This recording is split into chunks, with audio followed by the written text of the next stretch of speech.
Yeah. Now, the stakes are high here, right? Because we don't have an independent IG at the Fed who would normally look at these type of questions, right? Right.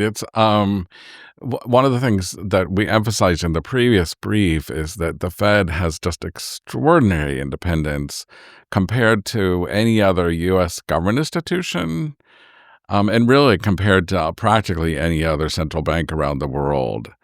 Um, just for example, the European Central Bank, which is a huge institution, has a comprehensive audit by the Supreme Audit Authority of the European Union. Um, they're not just looking at the books of the ECB, they're looking at everything, the programs, the Yeah. operations, and all the rest to review them. Um, and the ECB welcomes that. The Bank of England has a independent evaluation office that's kind of like an inspector general's office. They also have a court of directors that Yeah. are scrutinizing everything.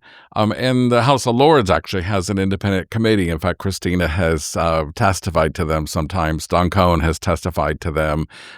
They're looking at everything. And a couple years ago, the government of Britain said, we would like Ben Bernanke to come in and do an external review of the Bank of England's monetary policy strategy, the forecasting, and the communications.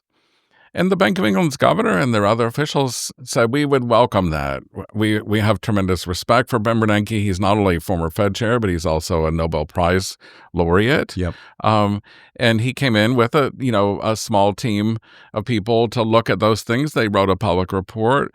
The Bank of England's written an initial response, but the Bank of England's actually in an ongoing process of responding to that and trying to strengthen things that he identified as shortcomings. Now, by contrast, the Federal Reserve has no external reviews whatsoever, none.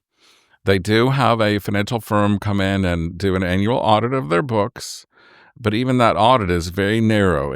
There's no questions about what's beneficial to taxpayers, what programs are efficient or effective. In fact, the accounting standards the Fed sets, its own accounting standards,